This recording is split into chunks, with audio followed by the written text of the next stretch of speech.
नमस्कार। बहुत बहुत स्वागत है आप सभी का। आज मुझे बहुत खुशी है कि आज आप सभी से बातचीत करने का मौका मिला है और आज का जो टॉपिक है वो है लक्ष्य। किस तरीके से हम अपने लक्ष्य को परखें, क्या हमारा लक्ष्य हो सकता है, किस तरीके से हम उसे अचीव कर सकते हैं। तो सबसे पहले हम देखते हैं कि हमारे जीवन के लिए हमारा उद्देश्य कैसे तय हो सकता है। जिस प्रकार से अगर हम कहीं पे बैठे हुए हैं, किसी चेयर पे हम बैठे हैं और हमें किल चुभ रही है, या हम किसी दीवार के किनारे बैठे हैं, वहां पर हमें किल चुभ रही है, तो हमारे लिए मुख्य उद्देश्य क्या है कि वहां से हम खड़े हो जाएं।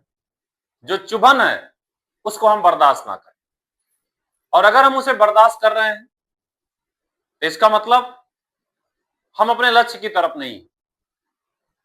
और किसी भी प्रकार का जो दर्द है, अगर हम उसे लगातार बर्दाश्त कर रहे हैं, इसका मतलब कि हम अपने लक्ष्य से काफी दूर जा रहे हैं। लक्ष्य का मतलब यही है कि जो चीज हमें परेशान कर रही है उससे हमें मुक्ति चाहिए। हर उस चीज से हमें मुक्ति चाहिए जो हमें परेशान कर रही है, यही लक्ष्य है। अगर कर्ज से परेशान है तो कर्ज से मुक्ति चाहिए, अगर किसी और चीज से परेशान है तो उससे मुक्ति चाहिए। पैसे की कमी है, गरीबी है, तो गरीबी से मुक्ति चाहिए।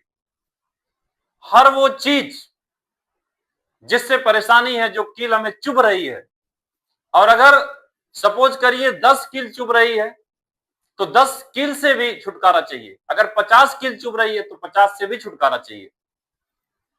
और अगर इतने से दर्द नहीं हो रहा है तो मैं तो कहता हूं 100, 200 और 1000 कील चुभना चाहिए। क्योंकि 1000 कील चुभने के बाद भी अगर दर्द हो, तब भी अगर जग जाए, अपने लक्ष्य के प्रति आकर्षण हो कि हमें इससे मुक्ति चाहिए, हर उस चीज जो परेशान कर रही है उससे मुक्ति पाने को ही लक्ष्य कहते हैं। अब अलग अलग व्यक्ति का अलग अलग लक्ष्य हो सकता है। वो लक्ष्य आपके अपने जीवन के उस पहलू से जुड़ा हुआ है जो आपको जकड़ के रखा हुआ है। कभी कभी ऐसा लगता है कि कोई जो दर्द हमारा है वो हमें पकड़ के रखा है, लेकिन हकीकत ये होता है कि हम उस दर्द को ही पकड़ के रखे। कई लोग गरीबी को ही पकड़ के रखे, कई लोगों के पास अपॉर्चुनिटी आने के बाद भी उससे बाहर नहीं आते, उसी को जकड़ के बैठे हुए हैं, उसी को पकड़ के बैठे हुए हैं। और उससे छुटकारा पाने का अगर साधन मिल जाता है, अगर छुटकारा पाने का भी साधन मिल जाता है, तब भी हम ऐसे ही बैठे रहते हैं।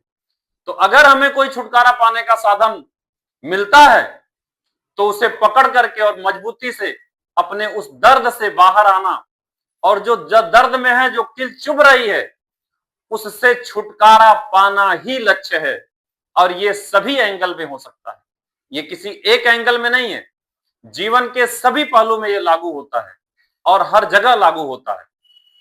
इसलिए जरूरी है कि हम इस चीज को समझ पाए कि हम अपने लक्ष्य को तय करें और उस लक्ष्य को पाने के लिए पूरी ताकत लगा दें। जब ये क्लियर हो जाए कि हमारा लक्ष्य क्या है, तो उसके बाद फिर हमें रुकना नहीं चाहिए।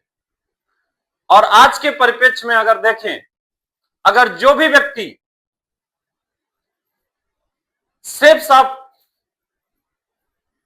डायरेक्ट सेलिंग में काम कर रहा है, या जुड़ चुका है, या जुड़ने वाला है, या आज ही जुड़ा है, उसके लिए क्या है? उसके लिए यही है कि ये अपॉर्चुनिटी आपको मौका देती है जिंदगी बदलने का, 64 लाख मंथली कमाने का, अपनी गरीबी को मिटाने का, वो सब कुछ मौका देती है। लेकिन ये मौका होने के बावजूद भी, और हमें किल भी चुभ रही है, और ये अवसर भी हमारे पास है, उसके बावजूद भी हम अपने लक्ष्य के ध्यान में रखते हुए अपना एक्ट नहीं कर पा रहे हैं, तो ये हमारी अपनी कमी है। ऊपर वाला तो मौका दे रहा है कि आप अपने दर्द से बाहर आइए, अपनी गरीबी से बाहर आइए, अपने प्रॉब्लम से बाहर आइए, अलग अलग प्रकार की परेशानियों से बाहर आइए। उसका एक ही रास्ता है कि आपको जो किल चुभ रही है, अगर वो कम है तो कुछ और किल चुभनी चाहिए, जिससे इस बात का एहसास हो कि अब मुझे उठ खड़े होना चाहिए और अपने लक्ष्य की तरफ चलना चाहिए। निश्चित तौर पर आगे भी इस सब्जेक्ट पे हम आपसे बातचीत करेंगे और आज ये शुरुआत है इस विषय पर और सभी बेसिक स्टेप्स पे आपसे बातचीत होगी।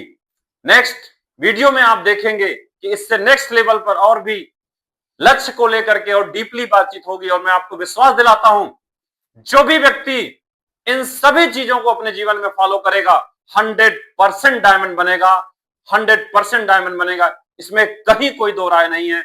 आप सभी का बहुत बहुत धन्यवाद। Thank you. जय हिंद। वंदे मातरम।